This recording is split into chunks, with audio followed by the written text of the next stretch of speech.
अस्सलाम वालेकुम। प्रोग्राम में खुश आमदीद। और सबसे पहले आज की अहम खबर, बड़ी दिलचस्प खबर है कि जुल्फ़िकार अली भुट्टो कौन है? जुल्फ़िकार अली भुट्टो पोते हैं पाकिस्तान के साबिक़ वज़ीर-ए-आज़म जुल्फ़िकार अली भुट्टो शहीद के और मुर्तज़ा भुट्टो के वो साहबजादे हैं। उन्होंने लाहौर प्रेस कॉन्फ्रेंस में लाहौर प्रेस क्लब में एक प्रेस कॉन्फ्रेंस से ख़िताब करते हुए ऐलान किया है कि वो एक नई सियासी जमात बनाने जा रहे हैं। और बड़ी दिलचस्प ये बात इसलिए है कि बहुत अरसे से वो सियासत में नहीं थे, वो अपने और मामलात में मसरूफ़ थे और ना ही उनकी बहन फ़ातिमा भुट्टो कभी सियासत में आई। उनकी वालदा गिनवा भुट्टो जो हैं वो सियासत में थी, लेकिन उसके बाद से पाकिस्तान पीपल्स पार्टी, उसका नाम मुझे अब से याद नहीं आ रहा, लेकिन वो सियासत में नहीं आए। तो जुल्फ़िकार अली भुट्टो जो हैं जूनियर, वो अगर नई सियासी जमात बनाते जिसका नाम उन्होंने कहा है हकूक़ खल्क़ पार्टी रखा जाएगा, किसानों की ज़मीनों से जबरी बेदखली के ख़िलाफ़ उन्होंने कहा कि हम कोशिश करेंगे। और उन्होंने ये भी कहा कि आसिफ अली ज़रदारी ने जी भुट्टो का नारा करप्शन को फ़रोग़ देने के लिए लगाया और कॉर्पोरेट फार्मिंग, किसानों की ज़मीनों पर कब्ज़ा करने का मंसूबा है। उन्होंने कहा कि पीपल्स पार्टी ज़रदारी ग्रुप, मुस्लिम लीग काफ और दीगर जमातें आज कहाँ हैं जो किसानों की बात करती थी। तो उन्होंने ये भी कहा कि पंजाब के किसान मुल्क की मईशत की रीढ़ की हड्डी हैं और उनकी ज़मीनों को छीन कर कॉर्पोरेट फार्मिंग दरअसल ज़मीनों पर कब्ज़ा करने का मंसूबा है। उन्होंने ये भी कहा कि सिंध के किसान भी पंजाब के किसानों की तरह आवाज़ उठाएं। तो उनके दादा जुल्फ़िकार अली भुट्टो ने भी लाहौर में ही पाकिस्तान पीपल्स पार्टी का आगाज़ किया था 60s में, पिछली सदी में। ये मैं जेन ज़ी को बता रहा हूँ, मिलेनियल्स को बता रहा हूँ, उनको नहीं पता होगा। पिछली सदी में, इस सदी में उनके पोते ने भी लाहौर में ये ऐलान किया। देखते हैं आने वाले दिनों में वो ये पार्टी बनाते हैं, शुरू करते हैं या नहीं करते, और उसको कितनी कामयाबी मिलती है पंजाब में और ख़ास तौर पर सिंध में। टॉप स्टोरी हमारी आज की होगी, KP हुकूमत घर जाएगी या अली अमीन गंडापुर, जो आज एक बहुत बड़ा कारवान लेके लाहौर गए हैं। वहाँ पंजाब असम्बली के जो मेंबरान हैं, जिनके बारे में ये कहा जा रहा है कि उनकी मेंबरशिप मुअत्तल कर दी जाएगी या ख़त्म कर दी जाएगी, उनसे इज़हार यकजहती के लिए एक फार्म हाउस में वहाँ इकट्ठ हो रहा है और वो वहाँ पे गए हैं। लेकिन इसके बाद सूबे में क्या हालत है, और साथ मौलाना फजल रहमान साहब ने जो बात की है कि खैबर पख्तूनख्वा किसी सियासी कशमकश का मुतहम्मिल नहीं हो सकता, चाहते हैं कि सूबे में तब्दीली आए, ये चाहते हैं वो, लेकिन उन्होंने कहा है कि वो तहरीक इंसाफ के अंदर से आए। इस पर हम बात करेंगे। नईम हैदर पंजोता साहब रहनुमा हैं पाकिस्तान तहरीक इंसाफ के, और हमें ज्वाइन करेंगे इख्तियार वली ख़ान जो कोऑर्डिनेटर हैं वज़ीर-ए-आज़म पाकिस्तान के और पाकिस्तान मुस्लिम लीग नून से उनका ताल्लुक़ है।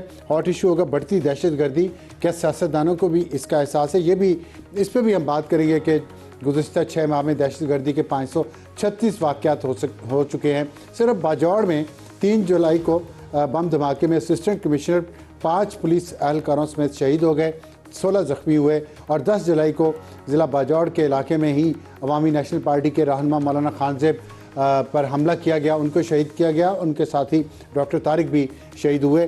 तो ये जो कुछ हो रहा है, इस पर सियासतदान हमारे क्या कर रहे हैं, ये दोनों मेहमान हैं, इन्हीं से पूछेंगे। हमारा आज का एडिटोरियल होगा कि अजीत डोवल जो भारत के नेशनल सिक्योरिटी एडवाइज़र हैं, उन्होंने एक चैलेंज किया है पाकिस्तान को, और देखना है कि पाकिस्तान वो चैलेंज लेता है कि नहीं लेता। और चैलेंज ये है कि जो पाक भारत जंग हुई है 4 दिन की मई में, उस पे भारत के होने वाले नुकसान की कोई एक तस्वीर दिखा दें। उन्होंने कहा है कोई टूटी हुई खिड़की का शीशा ही दिखा दें तो हम मान लेंगे। तो इस पे बात करेंगे एडिटोरियल में। शुरू करते हैं प्रोग्राम। नईम हैदर पंजोता साहब, थैंक यू जी, बहुत शुक्रिया आप हमारे प्रोग्राम में तशरीफ लाए। इख्तियार वली ख़ान साहब ने ज्वाइन कर लिया हमें जी। वो इख्तियार वली ख़ान साहब, अस्सलाम वालेकुम। आपको भी वालेकुम अस्सलाम साहब, शुक्रिया। मैं पंजोता साहब आपसे बात का आगाज़ करता हूँ। आप यहाँ हैं, वो दूर हैं, चलें दूर के ढोल सुहाने होते हैं, बाद में कर लेंगे। ये बताइएगा कि मौलाना फजल रहमान साहब ने कहा है कि सूबे में तब्दीली आनी चाहिए, हम चाहते हैं। उन्होंने अपनी ख्वाहिश का इज़हार कर दिया खुल के प्रेस कॉन्फ्रेंस में, लेकिन वो तहरीक इंसाफ के अंदर से आए। अगर ये तब्दीली तहरीक इंसाफ के अंदर से आई तो आपके ख्याल में कौन हो सकते हैं अगले वज़ीर आला?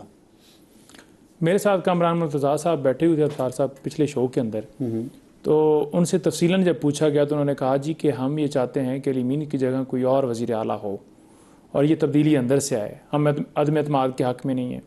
अब अंदर की तब्दीली की जहाँ बात की जा रही है तो अंदर की तब्दीली उस वक्त आएगी जब इमरान खान साहब समझेंगे। इमरान खान साहब ने उनको वज़ीर आला लगाया है, जब तक उनको लगाया गया है तब तक उन्हें कोई नहीं हटा सकता।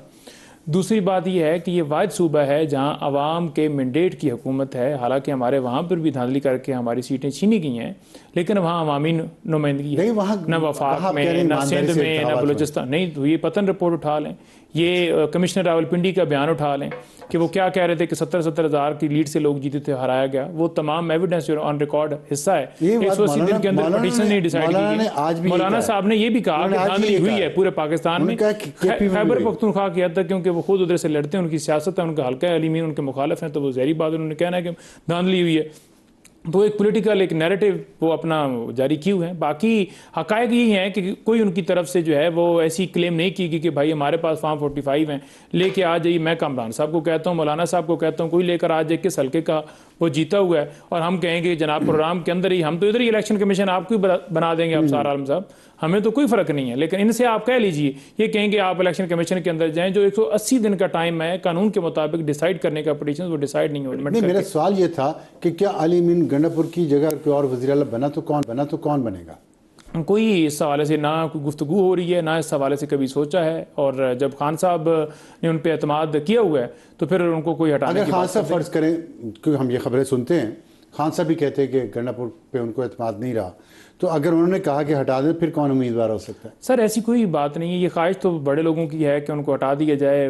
तकलीफ ज़हरी बात है कि वहाँ से सारा मामला है, लेकिन खान साहब ने उनको लगाया और कोई इसकी जरूरत ही नहीं कर सकता। बिल्कुल हमारे MP सारे इंटैक्ट हैं। ठीक, आपकी पार्टी के अंदर से एतराज़ आ रहा है कि अली मीन गंडापुर इतना बड़ा काफिला लेके उसमें बहुत सारी सरकारी गाड़ियाँ हैं, गिनी नहीं जा सकती, उन पर सरकारी नंबर प्लेट है, सरकारी पेट्रोल भी उसमें इस्तेमाल होगा, और वो सरकार के काम करने चाहिए थे उसे, लेकिन वो नहीं करे। आपकी जमात ये नारा लेके आई थी कि हम ये सब नहीं करेंगे जो पुरानी सियासी जमातें करती रही हैं, लेकिन आज वो कारवान देख के लगा है कि आपकी जमात उनसे किसी से कम नहीं है। फिर वो लाहौर गए, पेशावर से लाहौर, एक गाड़ी का एक तरफ का खर्चा भी मेरा ख्याल अगर 50,000 रुपया हो तो तकरीबन, जो पेट्रोल बहुत महंगा ना आप कहते हैं, तो मुझे बताएं ये इतना खर्चा करके किस लिए गए हैं, कि जबकि आज तक आपकी पार्टी के लीडर कभी वहाँ पे डॉक्टर यास्मीन राशिद को मिलने जेल नहीं गए, उमर सरफराज चीमा को मिलने नहीं गए, एजाज चौधरी को मिलने नहीं गए, मियाँ महमूद रशीद वहीं पे हैं, उनको नहीं, शाह महमूद कुरैशी भी वहीं पे हैं, इनको मिलने नहीं गए, जो जेल में है कुर्बानी दे रहे पार्टी के लिए। पार्टी के अंदर से इतराज़ आ रहा है, इसका क्या जवाब है? पहली बात तो ये है ना कि ये एक नैरेटिव जो है, जो हमारे मुखालफीन है वो बना रहे हैं कि 100 गाड़ी है जी। आपकी पार्टी का ठीक है, नंबर का मुझे नहीं, मैं 100 गाड़ी है, तो वो जो एक बड़ी तादाद है, फिर 100 से तो कम ही है ना। टोटल उनके पास साथ जो 5-7, ये आप वीडियो चल रही थी, 5-10 गाड़ियां जो उनके साथ होती है रूटीन के मुताबिक, एक भी गलत है नहीं। देखिए वो CM है, अब उन्होंने डेफिनेटली अगर वो पंजाब के अंदर जा रहे हैं तो उनके साथ प्रोटोकॉल तो होगा ना, वो खाली तो नहीं अकेले जाएंगे। सरकारी गाड़ी मैंने खुद देखी बहुत। हाँ नहीं, सरकारी गाड़ी ये वीडियो चली है, नहीं प्रोटोकॉल वाली है, प्रोटोकॉल की नहीं है, प्रोटोकॉल की हैं। और बाकी जितनी भी हैं वो तमाम हमारे MPs, मिनिस्टर्स हैं, MNAs हैं, और जो KP के जो वहाँ पे ओहदेदारान हैं, चेयरमैन हैं, वो सारे आए हुए हैं। गलत नहीं हुआ। नहीं देखिए, उनका एक सरकार का पेट्रोल पैसा इस्तेमाल करना इतने लंबे सफ़र के लिए बाई रोड और इतने लोगों का, आपके ख्याल में वो गलत नहीं है? अफसर साहब, आपको नज़र नहीं आ रहा कि सरकार का पैसा जो है वो इस्तेमाल हो रहा है, अस्पतालों के ऊपर तख्तियाँ अपनी लग रही हैं, आवाम का पैसा इस्तेमाल हो रहा है, तो वहाँ नाम चेंज, जो पुराने प्रोजेक्ट्स थे मरीम नवाज साहबा ने वो अपने नाम से शुरू कर दिए हैं। तो आप तनकीद करें, आपका हक है, लेकिन ये कह देना कि सरकारी काफिला था, बिल्कुल नहीं था। 500 के करीब गाड़ियाँ थी, हमारे ticket holders, MPs, MNAs, minister साथ थे, और पंजाब से भी जो आए थे अपोजिशन लीडर वगैरह, उनके साथ अगर कोई गाड़ी थी, प्रोटोकॉल था, या उनके साथ कोई गार्ड था, तो वो उनके साथ वैसे सिक्योरिटी के तौर पर रहता है। उन्होंने ट्रैवल करना है, CM हैं और वो अब पाकिस्तान के अंदर ट्रैवल कर रहे हैं। दुनिया में भी जहाँ कोई जाता है तो वो उसमें तमाम लोग साथ होते हैं, उसके प्रोटोकॉल के अंदर वो शामिल होते हैं। लेकिन वो बात नहीं है, खिलाफ नहीं थे आप? नहीं, प्रोटोकॉल के तो खिलाफ हैं हम, लेकिन एक सेफ्टी के लिए तो आप साहब आपको चाहिए होता है ना, इतनी तो सिक्योरिटी तो आपको चाहिए। यहाँ पर ये तो नहीं है कि हेलीकॉप्टर, जब से अली अमीन CM बना है आज तक उसने हेलीकॉप्टर इस्तेमाल नहीं किया। सिक्योरिटी वाले तो आप बाकियों को देखें, तो खैर आपने वो सवात में लोगों को बचाने के लिए भी इस्तेमाल नहीं, सवात में बचाने के लिए उन्होंने रिपोर्ट अपनी सारी बताई है कि किसकी गलती थी और क्या था उसका, और उसमें उनके खिलाफ कार्रवाई कर रहे हैं। वो ये तो नहीं है कि 20 बच्चे जो है वो लोग पाकपतन के अंदर मर गए ऑक्सीजन की वजह से, ठीक है, तो आप उसका जिम्मेदार ये कहें कि सवाल ये था कि उन डॉक्टर यास्मीन राशिद, महमूद शाह, महमूद कुरैशी, इन सबको क्यों नहीं मिलने गए कभी भी? जो आप मैंने दिखा रहे हैं। लास्ट टाइम मैं अली मीर साहब के साथ था, लाहौर हम गए, और उस वक्त पता चला कि जासूस साहब की तबीयत ख़राब है। इन्होंने कहा, रब्ता किया, इन्होंने कहा कि हम हॉस्पिटल आ रहे हैं। तो फ़ोन पे बात हुई, उन्होंने कहा कि आप हॉस्पिटल ना आएँ, मैं जो है मुझे दोबारा उधर शिफ्ट कर रहे हैं जेल के अंदर, तो लिहाजा आपका शुक्रिया, मेहरबानी। फिर अली मीर साहब ने बताया कि उनसे बात हुई है, वो कह रहे हैं कि हमें उधर दोबारा शिफ्ट करें। ठीक। तो जहाँ तक उनको एक्सेस होती है वो अपनी पूरी कोशिश भी करते हैं, राब्ते में भी हैं, और हर तरह से पूरे, अब हमारे जितने वर्कर्स हुए हैं गिरफ्तार, उनके अंदर जितनी उनसे हेल्प हो सकी उन्होंने की है, और बाकी लीडरशिप भी कर रही है। ठीक। इख्तियार वली साहब, आपने सुना पंजौथा साहब को ये बताइएगा कि मैं, वही पॉलिटिकल सवाल है मेरा पहला, कि मौलाना साहब ने फरमाया आज कि वो चाहते हैं कि सूबा खैबर पख्तूनख्वा में वज़ीर आला तब्दील हो, लेकिन वो चाहते हैं कि ये तब्दीली तहरीक इंसाफ के अंदर से आए। तो क्या खिचड़ी पक रही है? क्या आप भी मौलाना साहब को इस पर सपोर्ट करते हैं? मीटिंग्स हो रही हैं आपके और मौलाना के दरमियान, या आप समझते हैं कि नहीं, वज़ीर आला JUI का, या मुस्लिम लीग नून का, या पीपल्स पार्टी का आना चाहिए? बिस्मिल्लाहिर्रहमानिर्रहीम। बहुत शुक्रिया अफसार आलम साहब। देखिए, मौलाना साहब ने जो बात की है उसका मैं थोड़ा सा आपको इनसाइड बताता हूँ। इनसाइड उसका ये है कि तहरीक इंसाफ की हुकूमत जो है ना, वो उसको बाहर से खतरा कम है। अपोजिशन की तमाम जमातों को मिला के हमारे पास जो मेंबर्स बनते हैं, फिर भी हमारे पास 20 लोगों की कमी होती है। अब तहरीक इंसाफ की अपनी हालत यह है कि छोटे छोटे तो इनमें बहुत सारे धड़े हैं, लेकिन 3 इनमें ऐसे फिक्शंस हैं कि वो बहुत बड़े फिक्शंस हैं, और उसमें से कोई भी फिक्शन कभी भी किसी भी वक्त टूट सकता है। वो टूटेगा, इनकी हुकूमत गिर जाएगी। हमारा स्टैंड अभी तक यही है कि हम हुकूमत को गिरा नहीं रहे हैं, हुकूमत के गिरने का इंतजार कर रहे हैं। हुकूमत गिरेगी। अली अमीन की कुर्सी आप यूं समझ लें, तहरीक इंसाफ की, जो मुझे लग रही है कि वो 3 टांगों पे खड़ी है, वो कभी भी किसी भी वक्त गिर सके। वो गिरेगी तो फिर हम अपना आईनी, जमहूरी, दस्तूरी और पार्लिमानी किरदार जो है वो अपोजिशन जमातों के साथ मिलकर वो अच्छा, हम 3 अदा करेंगे। आपने कहा टांगे, मतलब 3 ग्रुप हैं PTI में। Exactly. तो आप इंतजार करें कि उनमें से एक टांग गिरे तो आप अपना रोल जमहूरी, आईनी और कानूनी इस्तेमाल करें। तो वो इस्तेमाल करते हुए आप PTI के अंदर ही से किसी को वज़ीर आला नामजद करेंगे, या अपना, या JUI का लाएंगे? ये अभी बहुत अर्ली है इस वक्त ये बात करना। मतलब वो तो फिर देखा जाएगा कि कौन सा ग्रुप बड़ा है, किसके पास कितने लोग हैं, कितने मेंबर्स हैं। लेकिन इस बात पर तमाम अपोजिशन की जमातें और बशमूल तहरीक इंसाफ का एक बहुत बड़ा हिस्सा, वो सब इस बात पर एग्री हैं कि बस अब बहुत हो गई है। अब बहुत हो गई है कि झूठ बोले जाओ, प्रोटोकॉल नहीं लेना, प्रोटोकॉल ले लेते हैं। हेलीकॉप्टर में नहीं बैठेंगे, साइकिल पर बैठकर जाएंगे, फिर साइकिल को भूल कर ये हेलीकॉप्टर ही यूज करते हैं। कर्जा नहीं लेंगे, खुदकुशी कर लेंगे, खुदकुशी नहीं की, कर्जा ले लेते हैं। इनकलाब लाएंगे, इनकलाब कोई नहीं लाया। बुलडोजर कोई नहीं फिराया गवर्नर हाउसेस पर। वहां पर अलबत्ता आपने देखा कि किस तरह की मजलिसें बनाई गई। सूबा जो है इस वक्त इतने बुरे हालात में है, गवर्नेंस की इतनी बदतरीन मिसालें हैं। अब सारा साहब, आप इस मुल्क के एक कोहनमश्क और सीनियर सहाफी है। मैं आपको दावत देता हूं खैबर पख्तूनख्वा की, और वहां पर आपको लेके जाता हूं जहां जहां से इनके CMs रह चुके हैं। बाकी जिलों को छोड़ दें, एक आपको सवात लेकर जाता हूं, एक आपको मैं लेके जाता हूं नौशेरा और पेशावर वैली के हालात दिखाता हूं, जहां से इनके पहले CM थे, फिर उसके बाद महमूद खान थे, और फिर उसके बाद DI खान चलते हैं। आप हालत देखें, अस्पतालों की हालत देखें। मैं देखिए इख्तियार साहब, सवात जाने वालों के साथ जो हुआ रिसेंटली वो मुझे याद है। DI खान में तो सुना है 5 बजे के बाद आप बाहर ही नहीं निकल सकते। मुझे ये बताइए, मेरा टेस्ट बाद में ले लें आप, लेकिन पहले ये बताएं कि PTI अपोजिशन में जब है, मरकज में या जहां भी, वो इतना एहतजाज करती है किसी भी बात पे, बाहर निकलते हैं, सड़कों पे आते हैं, मार खाते हैं, जेलों में जाते हैं। तो खैबर पख्तूनख्वा में अगर वाकई हालात इतने खराब है जितने आप बता रहे हैं, तो आप लोग फिर बैठे हुए रहते हैं अपने ठंडे कमरों में। आप अपोजिशन बाहर क्यों नहीं निकलती? वहाँ अपोजिशन कम तो नहीं है? अब तो आप कह रहे हैं हुकूमत गिरा सकते हैं, तो इसका मतलब है कि करीब करीब तो है, 50% तो होंगे, 40% होंगे। आप बाहर क्यों नहीं निकलते? एहतजाज क्यों नहीं करते? बंद क्यों नहीं करते सड़कें पेशावर की? बताएं ना। सर मैं बताता हूँ आपको, मैं पार्टी मुस्लिम लीग नून की अगर बात कर रहे हैं तो हमने इससे, मैं पिछले हफ्ते गया हूं, मैंने मालाकंड में कन्वेंशन किया, उससे पहले हमने सवाबी में किया, उससे पहले हमने नहीं, कन्वेंशन की बात नौशहरा में नहीं है, किया। मैं कह रहा हूं देखिए 18 लोग मारे गए स्वात में, ओवरऑल आपने क्या वहां पे असेंबली के सामने धरना क्यों नहीं दिया, सड़कें बंद क्यों नहीं की वहां की डी चौक की?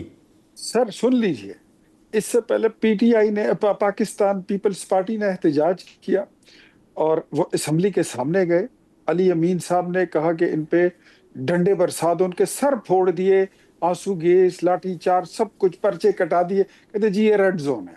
उससे पहले यहाँ के इस सूबे के खैबर पख्तूनख्वा के मुंतखब नाज़िमीन ने एहतजाज किया तो उनके भी सर फोड़ के उनको वापस घर भेज दिया, खून आलूद करके। ये तो इतने फाशिस्ट लोग हैं, ये तो दूसरे लोगों को बाहर निकलने नहीं देते। ये जो वहां पे बातें करते हैं ना इस्लामाबाद में बैठकर और मरकजी मीडिया पर बैठकर, जब खुद को ये पोर्ट्रे करते हैं कि यार हम तो बहुत बड़े जमहूरियत के चैंपियन हैं, इनकी हुकूमत में तो यहाँ पर कोई सांस नहीं ले सकता। यहाँ पर ये दूसरों को बात करते हैं। आपको पता है आप सारा आलम साहब कि अभी तक, हाँ, ये सुप्रीम कोर्ट के फैसले के बावजूद मखसूस नशिस्तों के जितने वो उम्मीदवार कामयाब करार दिए गए हैं, उनसे स्पीकर हलफ नहीं ले रहा।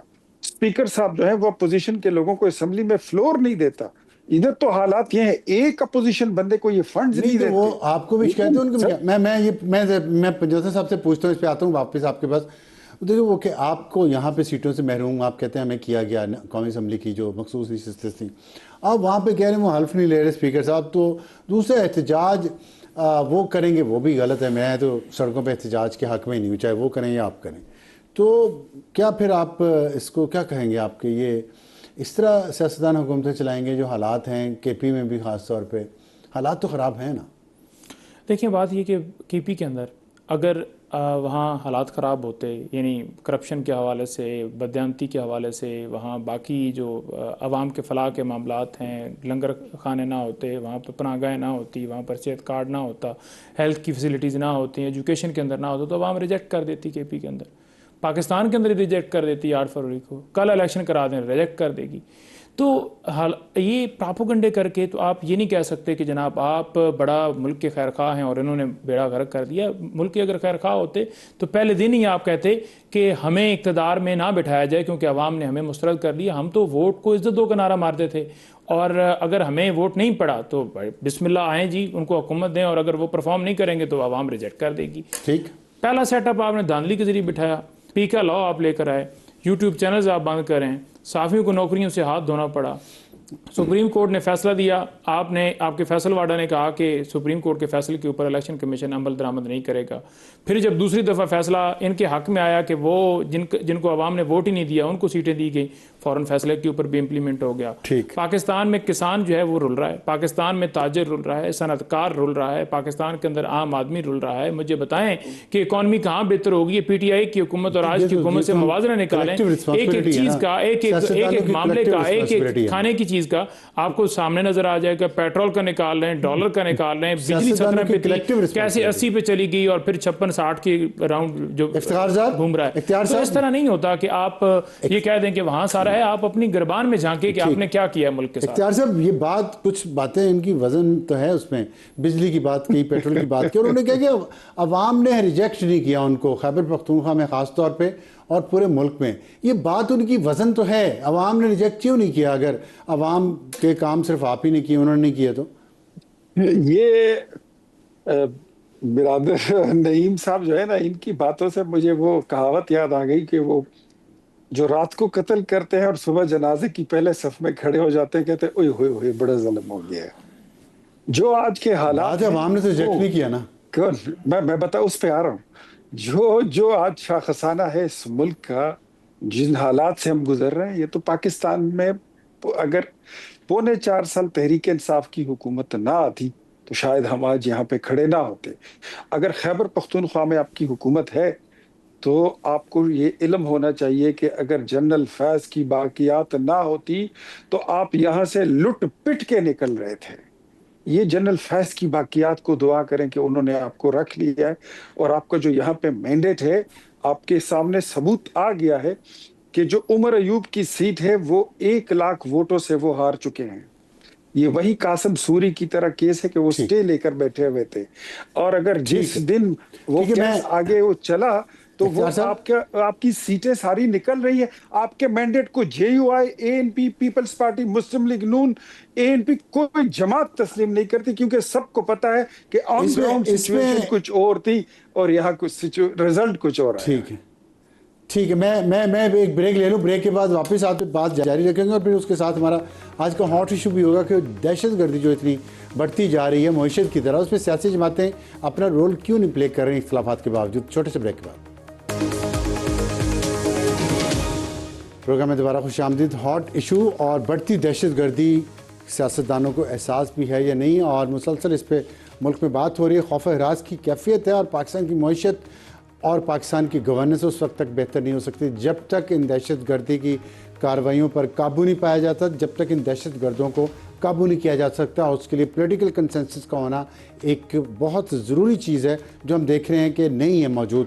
और अगर गुज़श्ता 6 माह की हम बात करें तो 536 वाक़यात हो चुके हैं, जिसमें 330 सिविलियन शहीद हुए, 568 सिक्योरिटी फोर्सेस के जवान शहीद हुए। और ये साउथ एशियन टेररिज्म पोर्टल से हमने ये डेटा लिया है। आप देख सकते हैं कि कैजुअल्टीज़ की तादाद कितनी होती है। ये सिर्फ 6 महीने का मैं डेटा आपको बता रहा हूँ। इसमें सबसे ज़्यादा जो कार्रवाइयाँ हो रही हैं वो बलूचिस्तान और खैबर पख्तूनख्वा में हैं, और उस पर बार बार ये बात होती है कि वहाँ ऑपरेशन होगा, लेकिन वहाँ की आवाम साथ नहीं देती। अगर आवाम साथ नहीं देगी तो खाली काइनेटिक ऑपरेशन करने का क्या फ़ायदा। और माजी में जो काइनेटिक ऑपरेशन हुए हैं उसके बाद जो सिविल इंतज़ामिया ने वहाँ पे टेक ओवर करना था, जो वफाकी हुकूमत का रोल था, जो सूबाई हुकूमतों का रोल था, वो सही तरह अदा नहीं किया गया। और कुछ लोग सिर्फ अपनी ज़ाती वजाहत के लिए कुछ ऐसे काम करके चले गए जिसका नताज हम आज भी भुगत रहे हैं। और आज मौलाना फजल रहमान साहब ने ये कहा है कि हम कहते थे कि फाटा का मर्जर मत करें इतनी जल्दी, और मुझे याद है कि मौलाना साहब की ये डिमांड थी और उस वक्त कि अगर आपने फाटा का मर्जर करना भी है तो फाटा में रेफरेंडम करवा लें, इससे आपको कश्मीर के मामले पे अखलाकी तौर पर, कानूनी तौर पर बहुत फ़ायदा होगा। लेकिन पाकिस्तान की उस वक्त की हुकूमत ने ये बात नहीं मानी, क्यों या मानने नहीं दी गई। तो हम बात करेंगे अपने सियासी मेहमानों से। बताइएगा नहीं मैदर साहब, ये जो दहशतगर्दी है, आपको ज़ायब की हुकूमत है उसको 13 साल हो गए, 13वां साल जारी है, तो काबू नहीं पाया जा सका। पुलिस का निज़ाम फेल हो चुका है और पुलिस कहती है कि हमें इख्तियार नहीं दिया जाता। अब ये एक दूसरे पे जो इल्ज़ाम तराशी हो रही है इदारों के अंदर भी और सियासी जमातों के लेवल पे भी, तो ज़ाहिर है अमन अमान तो सूबाई हुकूमत की पहली जिम्मेदारी है ना। देखिए, सबसे पहली जो ज़रूरत है पाकिस्तान के अंदर वो रूल ऑफ लॉ की है। आपके मुल्क के अंदर अगर रूल ऑफ लॉ होगा, आपके मुल्क के अंदर आवाम का मैंडेट तस्लीम किया जाएगा, तो पाकिस्तान में इन्वेस्टमेंट भी आएगी बाहर से। क्योंकि सारी दुनिया को पता है कि पाकिस्तान में जमहूरी निज़ाम ही नहीं है, वहाँ डिक्टेटरशिप है, और किसी ने क्या पैसा आकर इन्वेस्ट करना भी है तो उसके ऊपर डाका मार लेना, जैसे पहले किसी का महफूज है, लोग यहाँ से बाहर हिजरत करके जा रहे हैं। इसी तरह अमन के हवाले से वही हुकूमत जो है वो अपने फ़ैसले करेगी जिसके पास इख्तियार होगा। आपने देखा कि इमरान खान की हुकूमत थी, दहशतगर्दी कंट्रोल हो गई थी, ड्रोन रुक गए थे। आज आप देख लें केपी और बलूचिस्तान के अंदर भी है, बलूचिस्तान के अंदर तो पीटीआई की हुकूमत नहीं है ना। वहाँ जो कल वाक़या वो जो पंजाबियों के साथ किया गया, एक वो दुश्मनी पैदा करने की कोशिश की जा रही है कि फासले बढ़ें सूबों के आपस के अंदर, तो ये पाकिस्तान मुखालफ जो लोग हैं, पाकिस्तान के खिलाफ हैं, उनका वही मुहासबा कर सकता है जिसके पास कोई पावर होगी, जिसके पास ताकत होगी। नहीं, ताकत सिर्फ चाहिए, ये सियासी कंसेंसस भी चाहिए। नहीं, देखें, सियासी कंसेंसस जो है, सबसे पहले आपने किसी असूल पर आना है। भाई, हम पाकिस्तान की आवाम का एहतराम करते हैं, पाकिस्तान के जो हकीकी नुमाइंदे हैं वो उनको बैठाते हैं। जब वो हकीकी नुमाइंदे बैठेंगे तो फिर आपके मामलात आगे बढ़ेंगे। हकीकी नुमाइंदे ही नहीं होंगे, बुनियाद ही गलत होगी, तो फिर कैसे आप, अब देखिए पॉलिसी अगर आपकी ये हो, ठीक है, कि आपने अमेरिका के साथ जो है वो मामलात यस रखने हैं, अवार्ड करना है, फलां करना है, उस जगह के ऊपर फलां चीज़ करनी है, ये उनके ताबे सारा मामला होगा, ठीक है। तो खुददार मुल्क के लिए ज़रूरी है कि सबसे पहले आपकी अपनी क्रेडिबिलिटी हो। जब आपकी क्रेडिबिलिटी नहीं होती तो फिर आपको जैसे पीछे से पेच घुमाया जाता है, भाई आपने ऐसा करना है। आप कहते हैं कि वफाकी हुकूमत ने कहना चाहिए। देखिए, जितने भी आपके एक्सटर्नल मामला होते हैं दूसरे मुल्कों के साथ, वो वफाक की सारी रिस्पॉन्सिबिलिटी होती है और उसके पास इख्तियार होता है। अली अमीन ने कहा कि आप अफगानिस्तान के साथ जो है वो बात करें और बातचीत से मामलात का हल निकालें। उसके बात को तस्लीम नहीं किया गया। उसने इधर आकर कमेटी के अंदर भी बात की, फिर उसने कहा जी मैं खुद जाकर बुलाकर बात करूंगा, फिर आपने कहा जी ये गद्दारी कर रहा है। ठीक है, तो ये सारी चीज़ें जो हैं तभी मुमकिन होगी जब सेटअप ऐसा होगा जो जमहूरी होगा, जिसके पास अवामी तायद होगी, वो फैसले तो कर सूबाई हुकूमत से बड़ी जुम्मा है। नहीं, देखिए सूबाई हुकूमत जिस हद तक वो अपना कर रही है वो कर रही है, वो लड़ रही है। पुलिस का काम तो है ना, पुलिस को बेहतर करना, पुलिस को बेहतर करना, बिल्कुल असला देना, तरबियत देना, बिल्कुल उनको असला दे रहे हैं, उनको तरबियत दे करना। रहे हैं। देखिए ये जो मामला है ना आपका बॉर्डर से, आपका सीटीडी सुना है बिल्कुल खत्म हो गया है, तबाह हो गया है। बॉर्डर्स की जिम्मेदारी जो है, टेररिज्म डिपार्टमेंट जो था, बॉर्डर्स की जिम्मेदारी जो है, ठीक है, वो सूबाई हुकूमत का सब्जेक्ट है। ठीक है, तो मैं वही बात कर रहा हूँ कि वो सीटीडी हो, पुलिस हो, तमाम ठीक काम कर रही है। तो जो मामलात जहाँ से हैं वो आपको भी पता है, वो सबको पता है। वो बुनियाद जब तक ठीक नहीं होगी तब तक आपके मामलात ठीक नहीं हो सकते। इख्तियार वली साहब, इख्तियार तो आपके पास है, वली भी आप हैं सर। ये बहुत सेंसिटिव इशू है। अफसार आलम साहब, आप बहुत सीनियर जर्नलिस्ट हैं, आप लिखते रहे हैं, कवर करते रहे हैं, बोलते रहे हैं, आपने प्रोग्राम्स किए, इंतहाई सेंसिटिव मामलात हैं। इससे बात खत्म नहीं होती कि यार ये आप वफाक पे जो है बर्डन डाल दो, वफाक आप पे बर्डन डाल दे। इनफैक्ट बलूचिस्तान में पंजाबियों को खड़ा करके उनकी शनाख्ती कार्ड दे के मारना, पंजाब में पश्तूनों को खड़ा करके शनाख्ती कार्ड दे के मारना, सिंध में फिर पंजाबियों और पश्तूनों का कत्लेआम करना, ये इसके फायदे कब हुआ? ये पंजाब में कब हुआ है पख्तूनों को शनाख्ती कार्ड दे के मारा? ऐसे तो ना करें। हुआ है सर, ये 5-6 महीने पहले का जरा थोड़ा सा रिकॉर्ड देख लें तो इस तरह के दो चार याददाश्त थोड़ी सी साथ नहीं दे रही। ऐसा कुछ नहीं है, ऐसे ना करें, बात को बढ़ाएं, काम करें। नहीं सर, मैं कोई जाती दुश्मनी हो सकती है, कुछ हो या कुछ हो, ऐसा नहीं कोई। मैंने भी नहीं सुना पंजाब में तो कोई ऐसी इंतहा पसंद पंजाब में कोई ऐसी इंतहा पसंद तंजीम, अलहदगी पसंद तंजीम, कौमियत परस्त जमात जो लोगों को मारने पे आ जाए। पंजाब का दिल सीना तो बहुत चौड़ा है, सबको जगह देता है, हजारों साल से सबको जगह देता है। मैं आपको डिटेल्स भेज देता हूँ। ये आपको सिर्फ मैं एक मिसाल दे रहा हूँ कि ये सूबों के दरमियान नफरत को हवा दी जा रही है।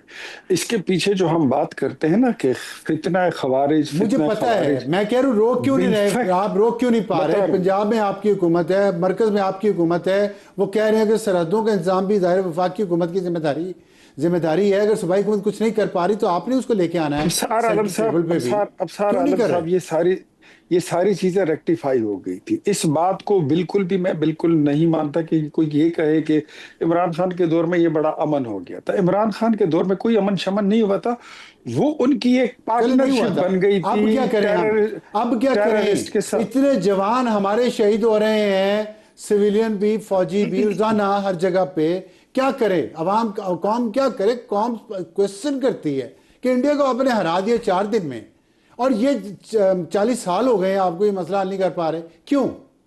आपकी बात दुरुस्त है। ये जो प्रॉक्सी वार होती है ना, ये आपके घर में दुश्मन होते हैं। वो घुसपैठिए होते हैं जो आपके घर में रहते हुए, आपके मुल्क में रहते हुए बाहर से पैसे पकड़ते हैं। आपने वो जनरल सादत की स्टेटमेंट सुनी है, जो अफगानिस्तान का एक एक्स जनरल है, जिसने कहा है कि अफगानिस्तान की सरजमीन को इस्तेमाल किया जाता है, इंडिया जो है प्लान देता है, पैसे देता है, पाकिस्तान में प्लान को फिर एग्जीक्यूट किया जाता है, एग्जीक्यूटर्स भी यहीं से दिए जाते हैं। तो ये वो जो प्रॉक्सी वार होती है, वो उसको काउंटर करना, आपकी उनसे मामला फहमी किधर है? अल्हम्दुलिल्लाह वो उसके समरात आना शुरू हो गए काफी हद तक, लेकिन चीजें अभी मैंने बाजौड़ में एक हफ्ते में 2 इतने बड़े वाकयात हुए हैं। नो डाउट, बाकी जगहों पे अलग है, इसमें कोई शक नहीं। ये मौलाना खानजेब का वाकया हुआ है, उससे पहले वो वाकयात हुए हैं। और वो बलूचिस्तान मुसाफिरों को, पंजाबी मुसाफिरों को मारा है यूरोप के पास, वो भी अफगानिस्तान के बॉर्डर के बिल्कुल साथ ही है ना। ठीक कह रहे हैं। ये मुझे आप नहीं बता रहे, मैं बता रहा हूँ आपको। कच्चे में लोगों को उठा के बुला के वहां पे अगवा कर लिया जाता है, या उनको मार दिया जाता है, या उनसे पैसे लिए जाते हैं। ये सारी चीजें जो सिंध में हो रही हैं, जो बलूचिस्तान में हो रही हैं, जो केपी में हो रही हैं, ये सारी चीजें इन सब पे नजर है, और हुकूमत इससे बिल्कुल भी गाफिल नहीं है। रखे करें कुछ नहीं, सर, लेकिन लगता है बार बार वक्त खत्म नहीं हो रहा है सर, प्रोग्राम मेरे का। ख्याल में इफ्तार वली साहब, कि आपने कहा कि नज़र है हुकूमत की, हो सकता हो हमें नज़र ना आ रही हो वो नज़र, लेकिन हो नहीं रहा, कुछ रिजल्ट्स नहीं नज़र आ रहे, जिसकी वजह से अवाम की नज़र बहुत ख़राब होती जा रही है और अवाम चाह रहे हैं कि ये इसके मामले में, इस दहशतगर्दी के मामले में हुकूमत को संजीदगी से कोई इक़दाम उठाने चाहिए, सियासी सतह पे भी और फौजी सतह पे भी, पार्लियामेंट को इन्वॉल्व करें और एक सही तरीके से इस मसले को हैंडल किया जाए। वक्त एक ब्रेक के बाद आएंगे तो हमारा आज का एडिटोरियल भारत के होने वाले नुकसान की कोई एक तस्वीर दिखा दें। अजीत डोवल ने ये कहा है, मैं तो नहीं दिखा सकता, आपको एडिटोरियल में बताएंगे कौन दिखा सकता है। और वक्त हमारे आज के एडिटोरियल का, Ajit Doval national security adviser, 11 जुलाई 2025 को उन्होंने क्या चैलेंज किया पाकिस्तान को और पूरी दुनिया को। वो कह रहे हैं कि एक गिलास भी नहीं टूटा, कोई तस्वीर हमें दिखा दें इंडियन डैमेज का, पूरी दुनिया को उन्होंने चैलेंज किया, सैटेलाइट इमेजरी दिखा दें, कुछ दिखा दें। और उसका ज़ाहिर है मेरे पास तो सैटेलाइट इमेजरीज नहीं है और पाकिस्तान के पास होंगी तो पाकिस्तान दिखाएगा, लेकिन कुछ फैक्ट्स हैं जो हम आपको दिखाना चाहते हैं और बताना चाहते हैं कि इंडिया के अंदर से क्या क्या आवाज़ें आती हैं। वो सुनिएगा ज़रा आप कि अनिल चौहान जो चीफ ऑफ डिफेंस स्टाफ है इंडिया के, 31 मई 2025 को उन्होंने सिंगापुर में क्या कहा।